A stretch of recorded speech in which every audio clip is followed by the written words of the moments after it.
So welcome everybody to our biannual Tapping Out of Trauma interview calls, in which we try to give you a different aspect of working with trauma and EFT and energy medicine.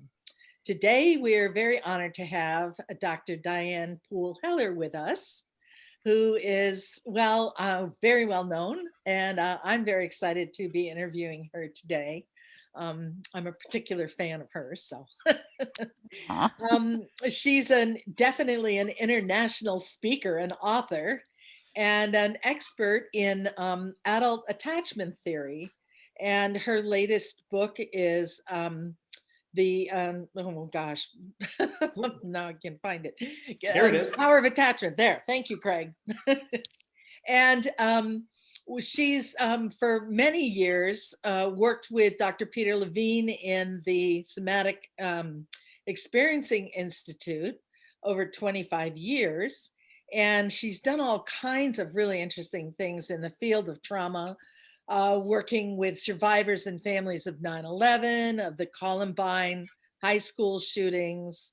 And she's developed her own program called Dynamic Attachment Repatterning Experience, which is also internationally recognized under Somatic Attachment Training Experience. And the whole idea is to work with adults with around their childhood attachment issues, developing secure attachment skills, which is something we also work on in the tapping world, to have more connected and fulfilled relationships with people in their adult life, and healing ourselves as well as our connection with others. She's got a book called Crash Course on Auto Accident Trauma Resolution, and I can also recommend that. She's got a film out called Surviving Columbine, and has been aired on CNN, and talking about healing the aftermath of the Columbine High School. So she's really well versed in trauma and attachment. And so without further ado, we're going to get into it. Thank you, Diane, and welcome. Okay, great. Okay. Oh, I want to add one other thing. She's also received a Lifetime Humanitarian Award from the Association of Spiritual Ethics and Religious Values and Counseling. So congratulations for that, Diane. Thank you. Well earned. Anyway, so we're talking about attachment. So what is attachment anyway, and why is it so important? Well, I'm a big believer in understanding attachment. It's a great metaphor for understanding how we mature and move into post-traumatic growth and all sorts of levels of healing that can connect to almost any other modality of working. So it's handy that way. And I agree with John Bowlby that it's biologically inherent in us to have an attachment system that wants to connect to a caregiver or for safe haven. That biologically, as we evolved, we're very dependent when we're born. So we need our caregivers around, but also when we're stressed or threatened or need something, we need an adult to go to, especially when we're an infant. So how our adults respond to us and how we cue for attachment has a lot to do with how the attachment system works. So there's lots of different ways we can take a look at attachment, the healthy attachment, and then also the adaptations away from it when things are not ideal. Great, and we're going to let you, of course, get into that. And I love in your book the way that you talk about the original programming, right? Mm-hmm. That the attachment is how that originally was programmed in, and how we're designed for healthy attachment. But stuff happens, right? Adversity happens, trauma happens, and you did a beautiful job with Gabor Mate in the recent Wisdom of Trauma interview, talking about that we all experience trauma. Either, I think as he said, either we know we had trauma or we had trauma and aren't really aware of it or don't acknowledge it. So I'd like to bring that focus a little bit to trauma. And you have I really like the way that you speak about trauma has a nice distinct piece about it that isn't always recognized out there. Often it's about the circumstances that happen. But I'd like you to speak a little bit about how you see trauma and what creates trauma and what that is for you as you work with it. So okay. Well, some short definitions for everybody listening that's easy to remember are things that often happen too much, too soon, too fast, too much stimulus coming into your brain and your nervous system and your body just more than you can handle. So your body kind of has to either disconnect, or it gets overcoupled and kind of over associates with different trauma signals, and that you can have emotional flooding. There's all different ways trauma can arise in our experience. And I do think it seems to be somewhat inherent in our human journey that we bump into something that was overwhelming during our lifetime. So it's not like we have to go out looking for it. It usually finds us readily. And there's another definition of overwhelming helplessness. Although someone recently, I interviewed Rachel McNair, who pointed out her research on sometimes PTSD causes people to take action, even violent action. And a lot of criminal behavior is PTSD with not just helplessness, but actually taking action, which is more empowered in a negative way. So want to add that caveat. That's new for me. And then the one I'm really focused on right now is the aspect of trauma. I mean, I've been working with trauma since 1987 and earlier with my own life, but is the idea that it creates broken connection to self, broken connection to relationship with other people. I mean, even broken connection to your body. You kind of don't want to go there because it's overactivated and maybe painful and difficult emotions. And even in your energy, and also like your connection to the ground or the connection to your actual center. So broken connection has a big meaning. And with the attachment work, I decided, hey, if we're working with broken connection, we need to go all the way back to where relational template is formed, which is even starts in utero, and then how we are responded to and what our circumstances are when we're born, and those early years creates this relational blueprint of sorts. And it's not always parenting. I'm probably today going to focusing mostly on caregiving styles and how that gets internalized by people with attachment injury or healthy attachment. But it can also be medical procedures. I mean, maybe you were a preemie and you had to be in an incubator or something, and there wasn't the normal skin-to-skin contact with mom or dad, So, or maybe mom had a medical condition and had to be hospitalized. And so separations can happen. Maybe you were born in a war zone, right? Or maybe you had a certain temperament. So we want to expand that understanding. But today we're probably going to hone in mostly on what we can do as parents, and what we can do as partners, and what we can do just as human to human when that's possible for repair, or initially creating a safe haven for our children, or maybe we had that ourselves. I love that simple definition of it's not the circumstance, it's the loss of connection that results, and why two people can experience a similar circumstance and one is traumatized and one isn't, because it's about their experience of disconnecting. So thank you for adding that important piece. Yeah. And I mean, it's kind of obvious, but let's state the obvious. Why is attachment so important to healing trauma? Well, I worked with trauma and primarily focusing on re-regulating the nervous system, which is a really big gift from Peter Levine. And then I realized, this is affecting people's relationships in a really deep way. And that wasn't as focused on. And I just got maniacally focused on how do people connect, what's healthy connection. And because trauma disrupts connection, and like people that still have unresolved trauma, they're going to want intimacy, they're going to crave intimacy, but they're also going to shun it because it can be felt as dangerous. It brings up too much of their own experience if it hasn't been metabolized and it was traumatic, and that just love will melt your boundaries and your defenses. So, then all that opens up. And so as people heal their trauma, they become, I think, more or less at the same time, more readily available for social engagement, social connection to oneself in a deep and authentic way, a desire to connect to other people in an honest and transparent and intimate and permeable and deep way that's appropriate. I mean, they choose who they want to do that with, obviously.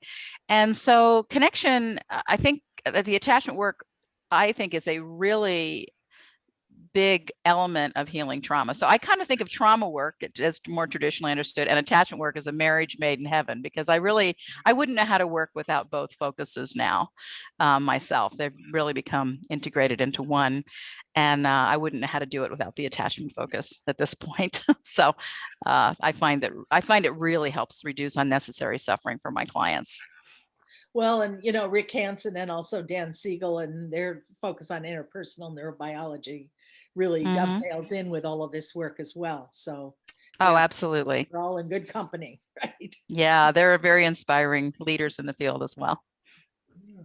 So we have a wide audience, everything from psychologists to EFT practitioners to just some people that are interested in the topic. So I want to have a foundational beginning for those people that don't, they've heard the word but don't really have a way to hold different styles. So let's begin with the secure attachment style. And what Got I it. love that you talk about in your book so much that even I wasn't clear on is your concept of that we're all wired for that we're already Mhm. biologically prepared to have a secure attachment, whether that was the result of our childhood or not. So maybe you could just flush out, give example, and just speak to what that secure attachment looks like, feels like. Okay. This is one of the things that I really love talking about, actually, because whenever we find a person moving into secure attachment, I call it crossing the bridge if you ended up having attachment injury to start out with. You kind of want to plant a flag in it as a therapist. You want to say, oh, look at that. You just showed up, or you just made this beautiful eye contact with me, or, and you want to highlight it because often people aren't aware when they're in their secure attachment. But let's talk about what is secure attachment. Very often people think it's like, a roof over your head, 3 meals a day, trips to the doctor. And that's great. That's a good start. But it's so much more than that. It has to do with skin to skin contact with mom and dad when you're a baby, and just appropriate touch as we grow older. And that also speaks to energy field, right? A clean relational field. It's how you come and go. Like even when you're, what kind of rituals do you have for coming and going? I have friends that they're a couple and they both love chocolate, so they buy each other these really special different truffles and they put them on each other's pillows at night, and then they eat their chocolate and they debrief the day and they clear up anything in their relationship, but also just debrief the day. And it's a wonderful going to sleep ritual. And maybe they don't even go to sleep at the same time. One might stay up and work or something, but they have the truffle talk every night, so it's just having simple things like that really help cement the attachment bond. And they're things that people can do. I mean, if you know about it, you can easily make a ritual like that. You just honor the agreement. And same thing about getting up in the morning. Maybe you have breakfast together and you're not on your phone. You're not having breakfast really with your phone or your iPad or something. You're actually talking to your partner and your kids. And then even how you come home from work. I know that right now a lot of people are working at home, but when we used to go out, how do you receive somebody as a partner or even a friend when they come? Ideally, you sort of stop whatever task you're doing if you're not in the middle of something like a Zoom call right now, and you meet that person and you do a full body hug, not an American hug that sometimes is a triangle, but a belly to belly, body to body hug with your partner. And then you stay in that hug until you really you can feel each other's nervous system regulate. And that may take 30 seconds, that might take 5 minutes. And then if one of you, let's say the woman it doesn't matter if it's same sex couples, this is biologically, it doesn't matter what combination we've got of gender. But if one person has a headache, then the partner will put their hand on the back of their head if that's where their headache is. And if the other person has a low backache, the other partner will put their hand on the low backache to sort of nourish and support the other person, just with acknowledging it's painful and also just helping to regulate that area if that's possible. This is called the Welcome Home Hug. Stan Tatkin has a YouTube on it, so everybody can look at it in more detail. I love this contribution from Stan, so I use that a lot in my work, actually. And these little rituals really help the attachment bond get stronger. Other things are, of course, if you're present, you show up. That's a big one all the time, as a therapist, but also as a partner or a parent. And protection, making sure you have your partner's back or your child's back, or somebody had your back when you were a kid, correcting that if that wasn't there. Gosh, there's so many things. Well, being able to make repair is a big one. John Gottman says if you can initiate and receive repair, you have 85% more chance of having sustainable well-being in your relationship. So, I mean, think about that for a minute. If you were making 85% at the bank, you wouldn't even spend that $5, or maybe it's $10 now, on Starbucks. You would be putting that in the bank because every couple minutes you'd be doubling it, right? So think about, if you don't take anything else away, the huge return on investment if you learn how to give repair and also take repair in. So that's a big hallmark of secure attachment as well.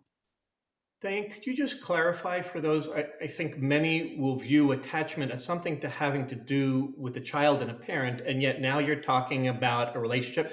Could you just clarify, I think, as we begin the different levels of attachment, is it a connection between a child and a parent? Is it also a connection between them and a primary? If you could just kind of clarify that transition from childhood to adulthood, I think that would give a good foundation for people.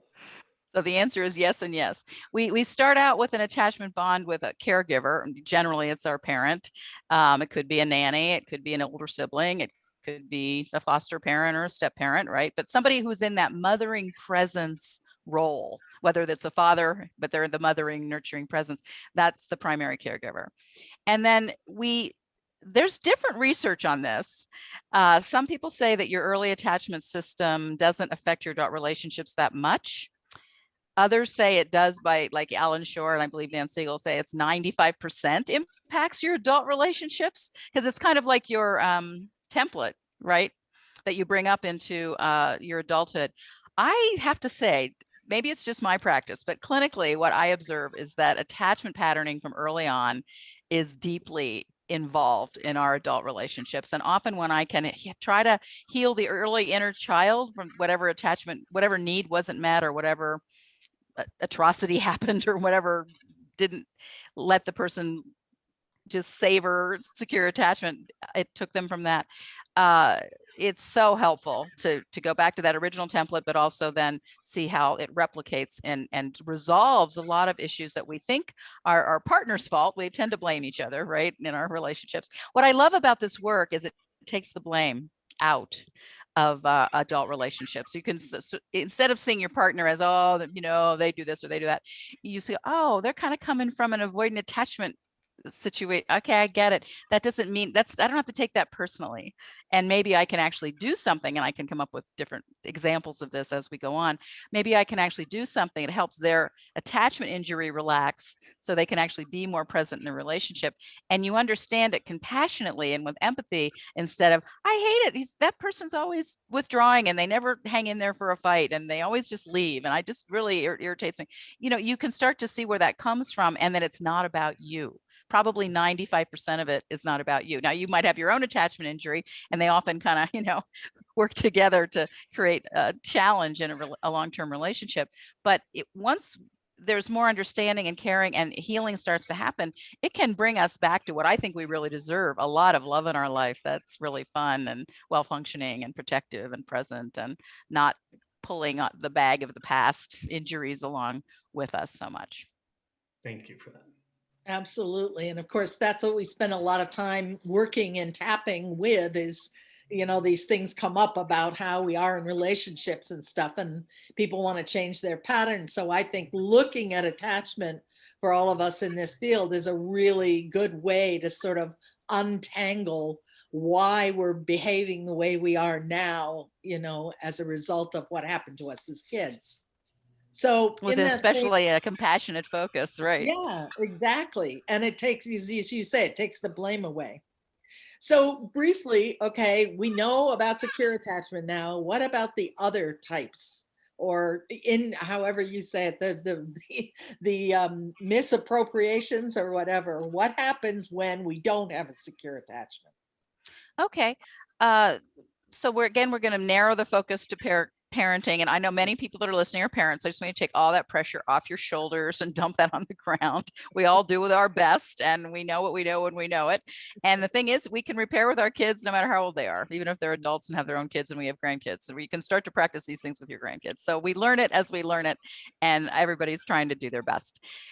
What can happen for the first of all, there's three of the adaptations away from secure attachment. And the first is avoidant, and we call it avoidant when we're talking about an infant parent dynamic. And as an adult, we call that same pattern dismissive. And then there's preoccupied, then there's ambivalent, and that's the infant description. And the same pattern as an adult is called preoccupied. And then the third one is disorganized as an infant, and as an adult it's called unresolved trauma. So just so when you're reading books, it makes sense to you, which focus they're taking.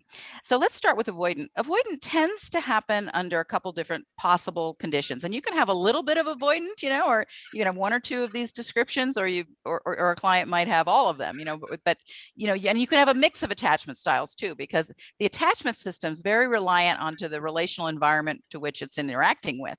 So maybe your mother was really avoidant, so you have certain adaptations from that, and your father was disorganized, so you're going to have certain adaptations to that. So on our website, we have an attachment quiz that can give you a little bit of feedback about what might be happening in your mix. And then we have some descriptions of each attachment style, if that's a helpful resource for anybody. It's free. You can take it as much as you want. It's dianepooleheller.com, just my name.com.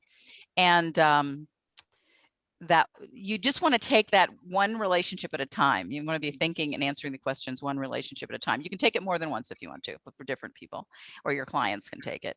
You're welcome to use it. We just find it helpful for people to have a point of exploration to start with. We're actually upgrading that attachment quiz. We'll have kind of a new one this fall, so look for that as well.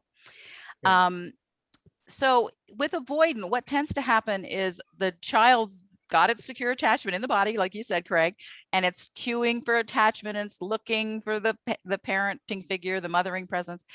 And what it meets is either someone that just isn't present. They just, for whatever reason, probably unresolved trauma, they aren't present. So they're reaching out and they just see vacancy. Now that's terrifying to an infant, because you got to remember they're 100% dependent on you for everything. So that's not like a small omission.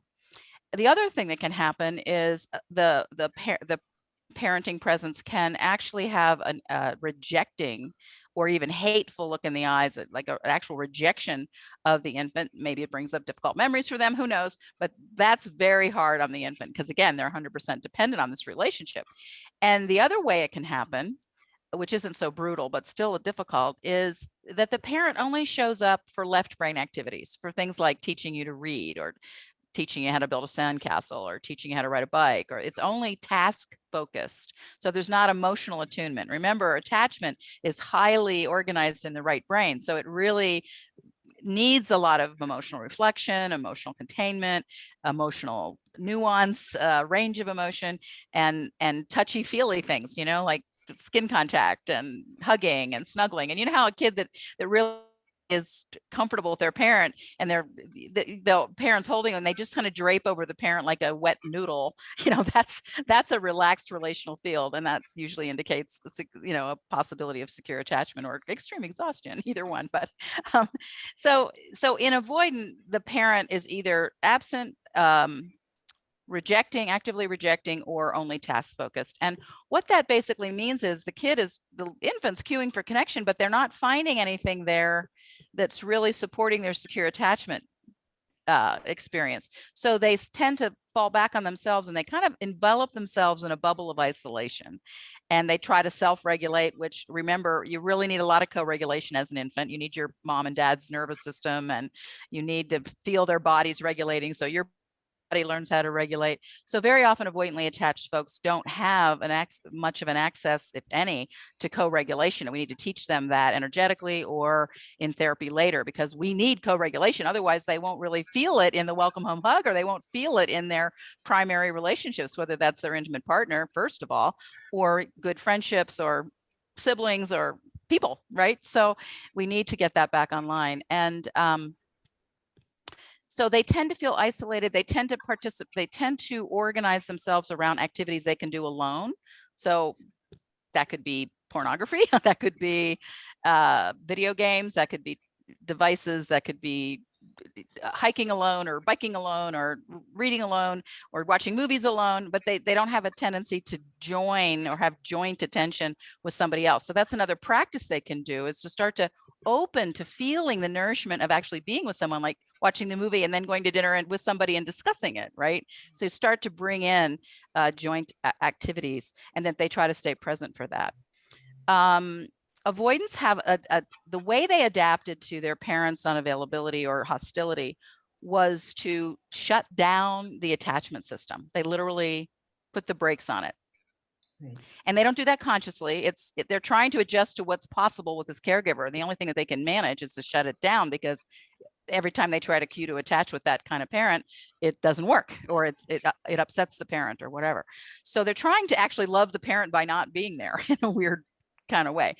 And what we're trying to do is create a condition in therapy or in our relationships where it's safe enough for that original desire for belonging, that original desire to connect, to surface, which is extremely vulnerable for an avoidantly attached person. That's everything in them is going to scream, don't do that.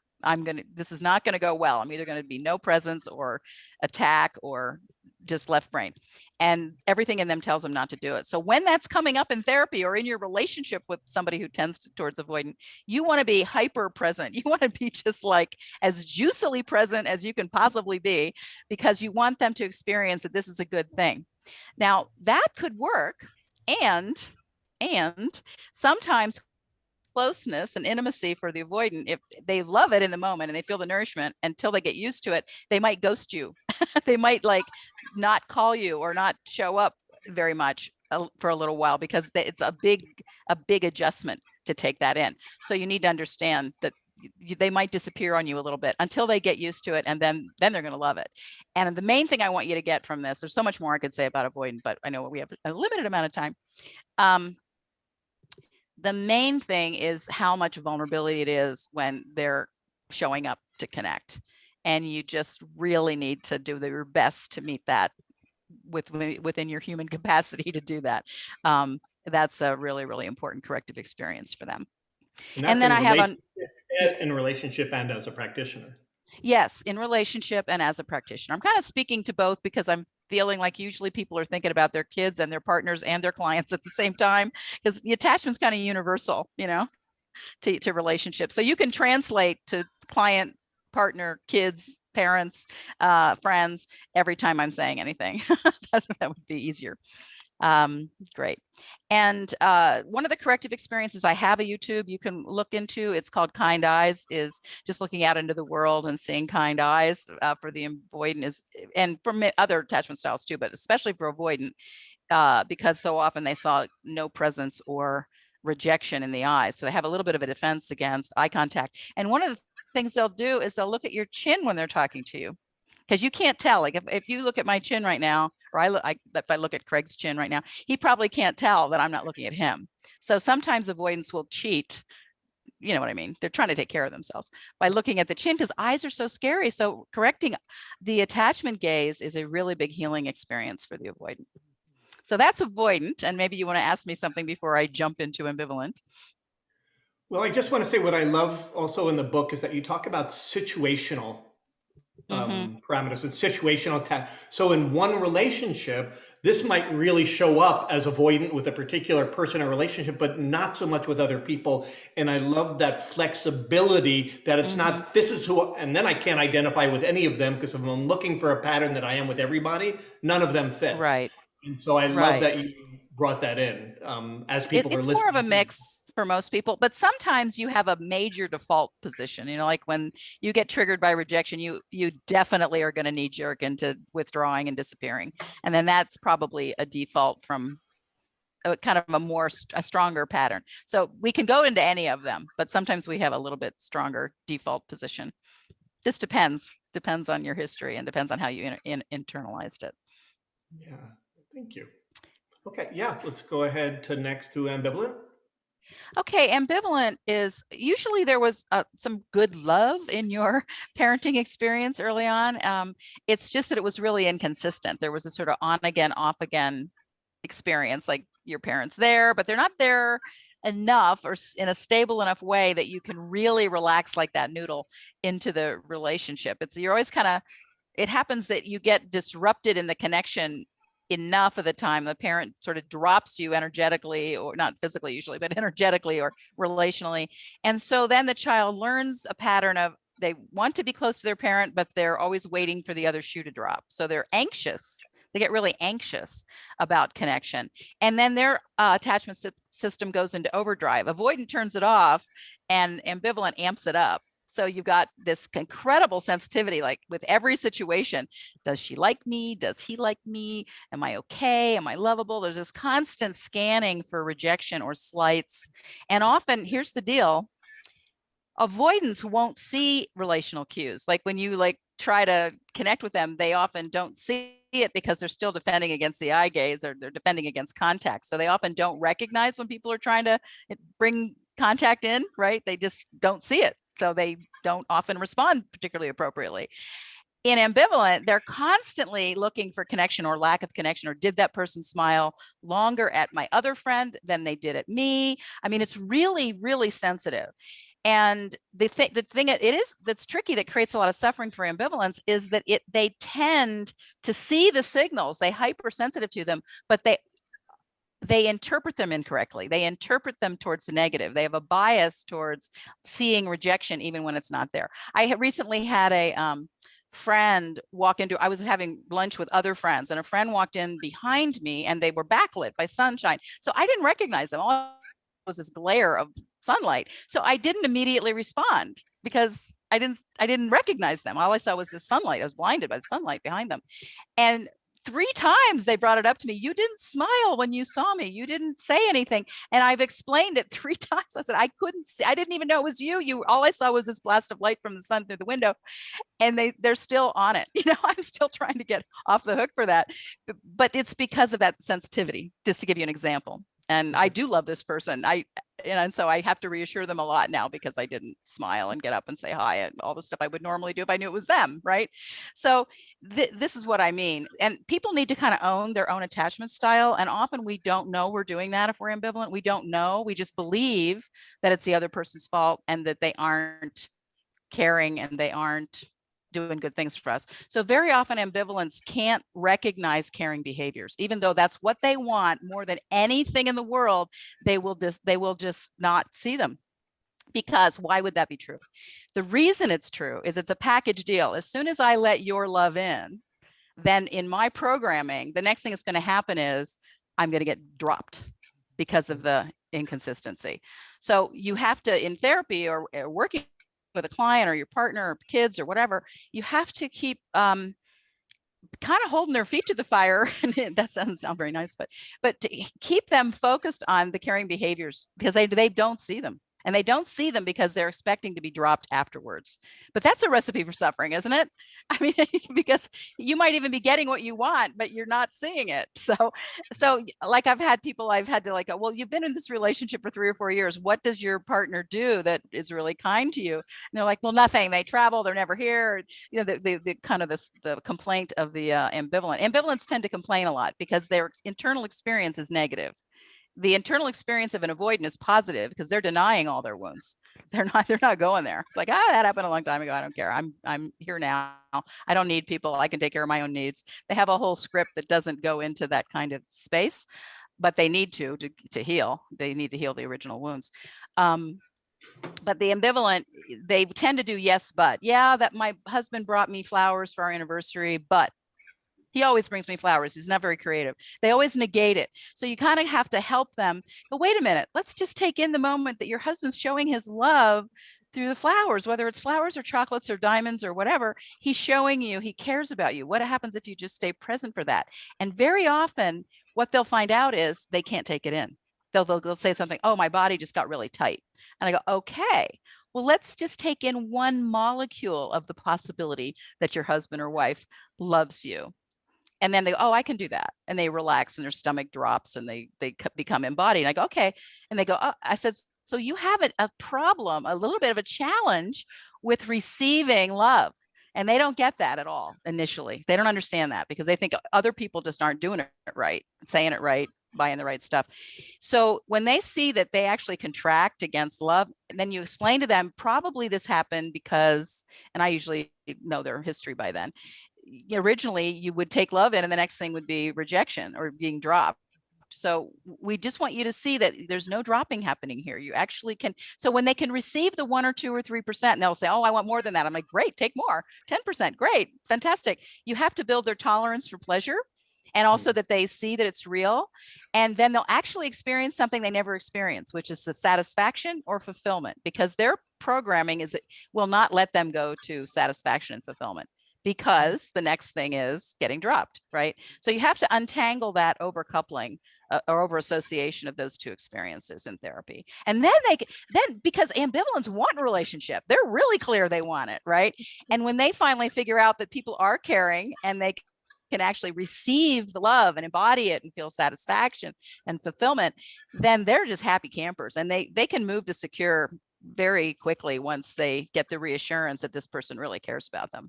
But they have to understand internally they have a block to receiving, and until they get that and they practice receiving, staying present for good things, which they can do, then they just keep thinking that other people are rejecting them, which is often not the case. I mean, you could have a partner that was rejecting you, and in that case, you might need to do some work on your relationship or something, right? But just in terms of their side of it, we all have our own homework to do, and there's ways to do it that's compassionate and caring and loving, and we can get to secure attachment because, like Craig started out saying, I believe we are designed for secure attachment. It's just that we have stuff in the way or piled on top of it, and we're trying to excavate it by healing these wounds and doing corrective experiences specific to healing those wounds, like welcome home hug or kind eyes exercise, or the receiving 1% more exercise I do with ambivalent folks. Yeah, nice. I like that, receiving 1% more. That's a good way to titrate it. Yeah, exactly. Yeah. So we got one more left, right? Well, the most complicated is disorganized, but disorganized can be happen a few different ways. First of all, it can be situational. It doesn't have to be your entire pattern. It can be like disorganized means you have your threat response, your attachment system's trying to attach, and your threat response is blocking it because one or both parents were too scary or too chaotic or had too much unresolved trauma, even if they weren't yelling or doing abusive things. They had too much unresolved trauma in their energy field. So just their energy field was chaotic or dysregulated or maybe scary or had anger or in it, but even though the parent wasn't acting it out, the child's trying to bond, but they bond to that kind of energy state, right? So you have to, what I do, because you have this kind of two instincts, one to attach and one to survive, at odds with each other, is in clinically what I'll do is separate them so that you have an area where your allies are, it gives your attachment system a safe place to land. And then whatever threatening behavior your one or both parents had, I take one threatening behavior and one parent at a time, and then work with that separately. So that's one strategy. I did want to mention that disorganized can be situational. So that means, like, let's say one of your parents would get upset and yell. And so now you're reactive to loud noises, maybe even when you go to the movies and they have the sound on too high, which they often do, or just any loud noise. But none of the rest of it really bothers you. That would be kind of a situational disorganized. But other people have grown up with abuse dynamics and heavy stuff, addiction in the household or whatever. And so they might have a chronic pattern of disorganization. And disorganization actually doesn't have a pattern. That's why it's disorganized. So you can't track it like you can track an ambivalent or an avoidant pattern. It's not as predictable. And it can be disorganized, mostly disorganized avoidant. So it has disorganized when that comes up for a person, they just retreat, but in a really major way, like all the way to agoraphobia or something, they really retreat. And they might be extremely isolated. Or it can be disorganized predominantly with an ambivalent flavor where they get emotionally flooded. They might go into panic attacks. They might, just dysregulate so much that they can't contain what's happening for them. So, and then it can be a mix. You can have a disorganized with both, extremes of both. So not a very comfortable pattern, obviously. So the emphasis in treatment is certainly on safety, regulation. Hopefully, if they're in a partnership with another disorganized, that they only one of them goes into the pattern at one time, so the other person can stabilize a little bit. Because if they both do it, it's fireworks in a way that's probably not good. So in children, we have to help. It would be great if teachers understood this pattern and parents understood it better, because so often kids get punished for reacting from disorganized attachment, and then they become the problem kid at school. They might get expelled. I mean, and then it just keeps snowballing until somebody understands it and can help them learn to regulate, learn to contain strong emotion, be the empathetic other. We need that in all the attachment injuries, but especially in disorganized, to help their natural regulation function to start to come back, and also for them to have ways to manage things, manage their emotional states. So, and even like like probably the tapping that you're doing, I'm sure helps with that. The neurofeedback, I know, helps some of my clients' kids with that. It's really important. And the sooner we can get treatment for kids, the better, because then they don't have a lifetime of this erratic. And I mean, it really is like your brain and your nervous system hijack you with this threat response, and you're often running into fight, flight, or freeze. And often people don't understand it. So they end up getting kind of, not supported in the way they could best be supported. So everything you would do for ambivalent and avoidant, you would also do for disorganized, but with a strong emphasis on regulation and safety.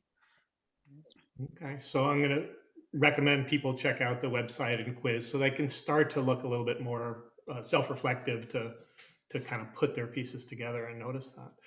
One of the pieces that we haven't really talked about, but I know that your background working with Peter Levine for so long in somatic experiences, and also that shares in common with many of the tapping and EFT modalities, is that the felt sense is the somatic element. It's not, we've been really focused on more the kind of the cognitive analysis of behaviors and backgrounds in childhood. But the felt sense is an important part of what we're doing with tapping and how we experience things, how we respond to things, our behaviors, and even involve our beliefs and how we feel in different situations that aren't so much clear about why we're responding in a certain way. So I'm just wondering if you could explore a little bit and talk about, since attachment plays a critical role when working with a person's felt sense and helping them to shift to how they're relating to others or behaving differently. Can you just talk a little bit more about how that influences your work? Absolutely. And I want to do a shout out to Eugene Genlin for his definition of felt sense and his definite contribution to our field through that, which we all use so well and so beautifully and so important. I really have such a strong experience of making sure that people are aware of their sensation and their body awareness of what's going on with them, whether it's related to attachment or trauma or whatever, because so much can get processed through sensation. It's like the nervous system just knows how to integrate through sensation really easily and more quickly. So even if somebody's having a strong emotion, you can say, and as you're feeling that fear, what do you notice in your body? Like underneath the fear might be the heart's tight, or the breathing shallow, or the throat's dry, right? So when you can get from, and the fear is important too, but when you get underneath it to the sensation, it's just a lot easier to move it, to have it start to move into being integrated and metabolized and all of that. So big takeaway, and I know you guys already know this, is a deep focus on how we embody and how we feel sensation and felt sense. And the other thing that I do add along with felt sense, it's integral to it, is what's happening in the relational field. Because so often we have prosocial brains and we're designed to regulate through connection. So often if you focus a bit on relational field, like what's happening between you and me as client and therapist, or what's happening between you and me as a partner, what's happening in the relational field, when you can relax into a relational field, and hopefully our therapy relationships take us to a sense of safety enough that we get more and more relaxed, even with our troubles and our wounds and our activations and everything else. Eventually we're able to relax. That's a sign of secure attachment, just that relaxation in a relationship with another person. You don't have to be talking, you're just relaxed, right? And you can't just tell your body to relax. People always say that, well, why don't you just relax? I think it's a hilarious thing to say to a trauma survivor. I'm like, yeah, if I would relax, if I could, relaxation is kind of a high mark, actually, so we almost have to have intentional relaxation. And a lot of the corrective experiences I use for attachment take us to a resolution of a particular wound, but ultimately towards relaxation and regulation. And the same thing when you're working with trauma, you're working with all these highly activated states and painful things, and just all the things we do to help the person stay connected to felt sense. Because when we dissociate, when it's extremely intense, we lose that, right? And so sometimes even when somebody's dissociated, I'll start asking them things like, well, right before you dissociate, do you notice anything shifting in your awareness? Like some people see yellow, some people get a buzz in their head, some people, it might be regional dissociation, they get numb in one arm. they usually have a few of those breadcrumbs like Hansel and Gretel of felt sense that we can start a little bit of awareness with, even if it's not full embodiment. It's a beginning towards that. And if they can track how they leave, how they leave their felt sense, I first get a little bit of a headache, then I get kind of this electrical buzz, and then I might see yellow, and then I feel like I'm going out the top of my head. Whatever it is, it might be a different pathway for different people. Then they sort of have a pathway to come back in too. So even you're just even bringing felt sense even to gradations of less awareness. It will actually bring more awareness of anything. Even disconnection will bring more awareness. So we're always trying to get back to a deeper, more fully embodied felt sense. And when that's restored, it really is a great way to think about it. Craig, is you're reminding me, is that we're really inherently designed to heal, because we can eventually get to felt sense, and felt sense can eventually help us integrate and metabolize piece by piece, little piece by little piece, or big piece by big piece for some people, trauma elements. And our biggest challenge isn't so much necessarily the event, the specific details, but how do we take whatever that was, whatever that overwhelming life event was, how do we break it down into small enough pieces? How do we work the edges of it? How do we match resource with arousal? How do we interface with it personally and interpersonally, so that person feels they're not alone this time when they're dealing with it? There is the presence of an empathetic other, so that we can move more and more back towards an embodied sense of ourselves and felt sense, and our ability to be present to ourselves, our own authenticity, as well as show up in an authentic way in our relationships.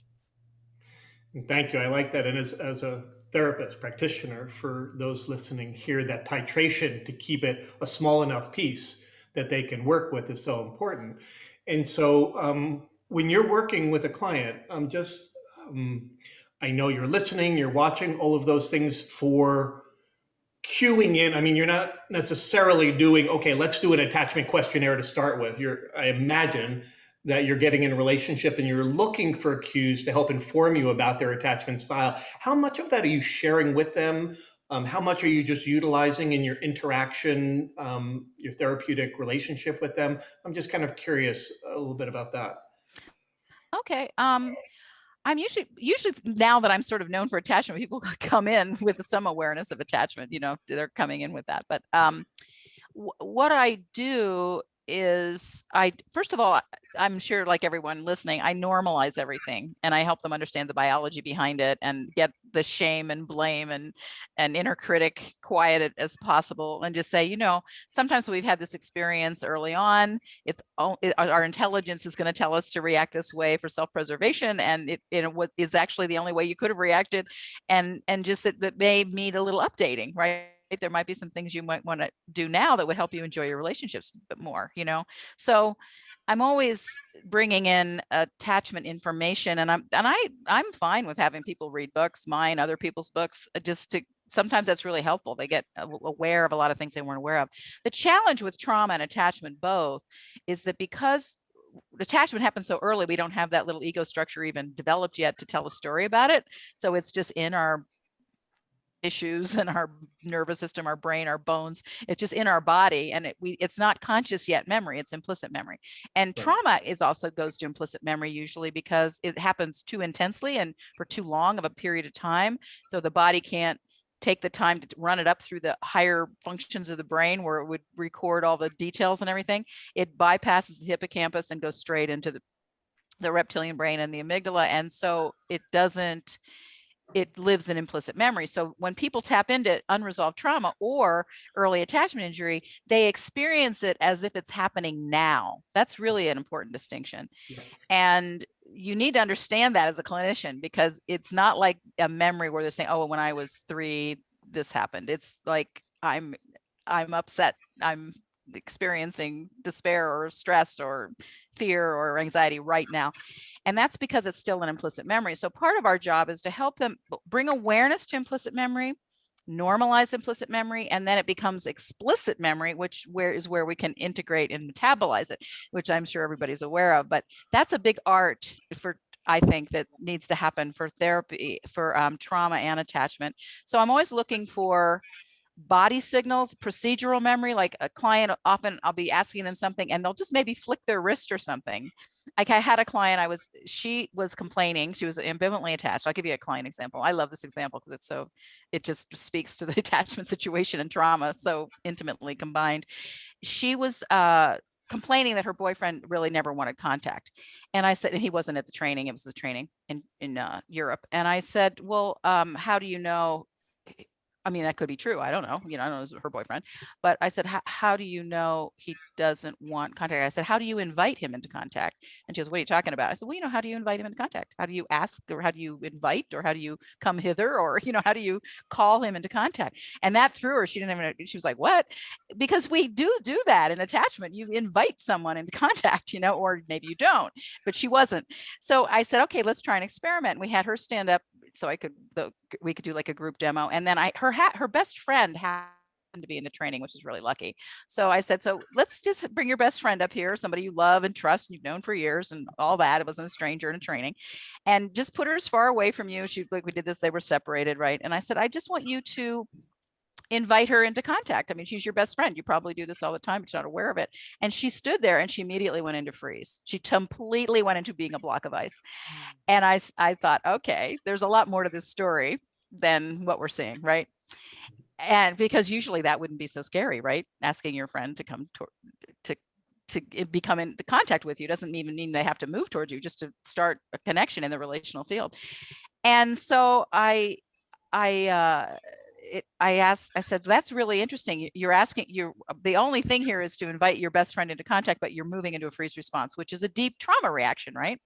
So I said, I'm just wondering if there was anything about contact that was particularly frightening to you early on. And she was comfortable enough to say that she had been sexually abused. So that totally made sense, right? I mean, you would not be inviting people into contact that had the horrible experience of sexual abuse related to it. So as I was just acknowledging that, of course you would be intelligent to not do that if this is the situation.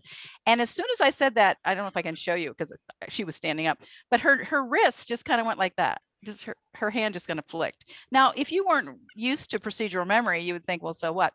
But I said, your hand just flicked, which means she came out of freeze, right? She went to movement, like little tiny movement, but it wasn't frozen. That's a big step.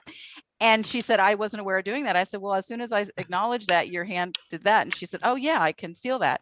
And I said, so let's just see what's in that movement. And then I just had her focus on this movement. And I said, you would play with it. You can move a little more, move a little less, just whatever your arm wants to do, follow your intelligence of your arm, basically. And so make a long story short, eventually she was able to do a whole gesture of come here, which is a really big gesture coming from freeze, and invite her friend to come towards her.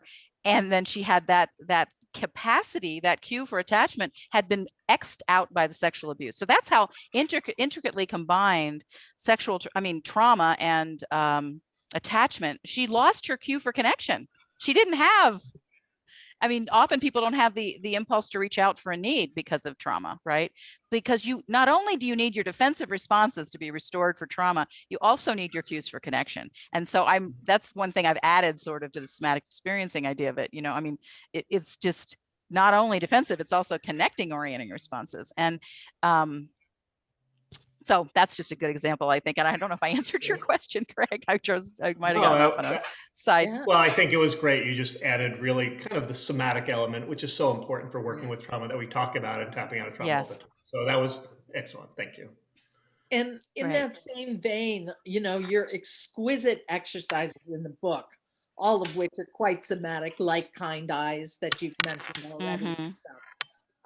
And there's such wonderful exercises for connecting.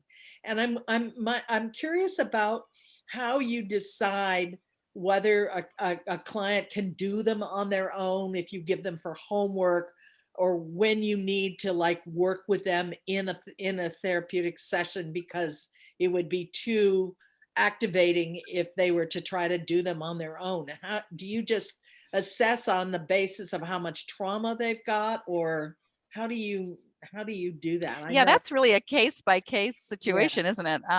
Usually as I'm working with something, I'll be aware of a missing resource, like a missing capacity, and then I'll I'll pick on one of those corrective experiences, or I might design one in the moment. I mean, I was hoping to give those corrective experiences the book, so to kind of teach people how to design a corrective experience for whatever they see is needed, so people can be creative with that. Sometimes I've learned better exercises by my clients doing what I suggest, not in the way I suggested it, but they do it their own way, and I go, oh, that's actually better, So it's a open-ended exploration with that.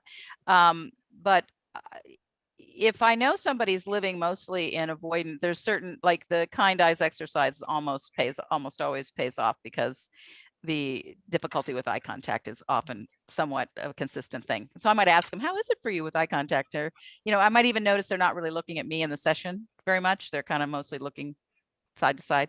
And I'll just say, you don't have to force the eye contact, but I'm just wondering how that is. And then I might not make it about me. I could in one case, but another case, I might just say, what is it like for you to look out into the world and imagine kind eyes looking back? And that sounds like a really easy thing to do, doesn't it? I mean, you would think, right?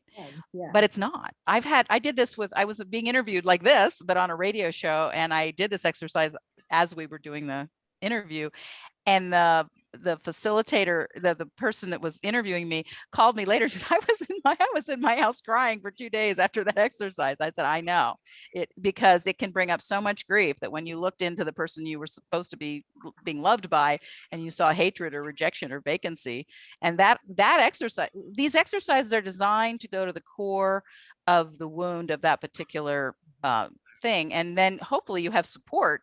Like ideally, if I had a session with her, I could have been there with her and said, yeah, and grieve that with her, not just to do it alone, because that reinforces the avoidant. I have to do it alone. So ideally, you're doing it on Zoom with the person, or you're in the room with the person, or you're, if you're a partner, you're hugging the person or holding the person, or your child. So I think sometimes people feel comfortable doing them on their own, but my preference, of course, is to do them with another person. And even if it's their partner or their friend, that they do this exercise with a caring person that they trust to kind of hold their vulnerability in a kind way. That makes a lot of sense. Yeah. Thank you. I know we're running out of time. I just, one of the beautiful things that you do in the book as well is I love your final chapter, right? When you talk about really the application of working in one's own relationship and recognizing, just as you said, not fault and not judgment, but what happens when two avoidants come in contact? What happens when relationally one person is secure and the other person is disorganized, et cetera? How do we best support those relationships, especially primary relationships, because they show up as problems? It's a beautiful chapter that you really did well. And the one other thing before I want to close, I just want to say, for those that are familiar, so many of the exercises, when I felt like I was reading, came out of the world of what we call matrix reimprinting, or share. That's what I should say.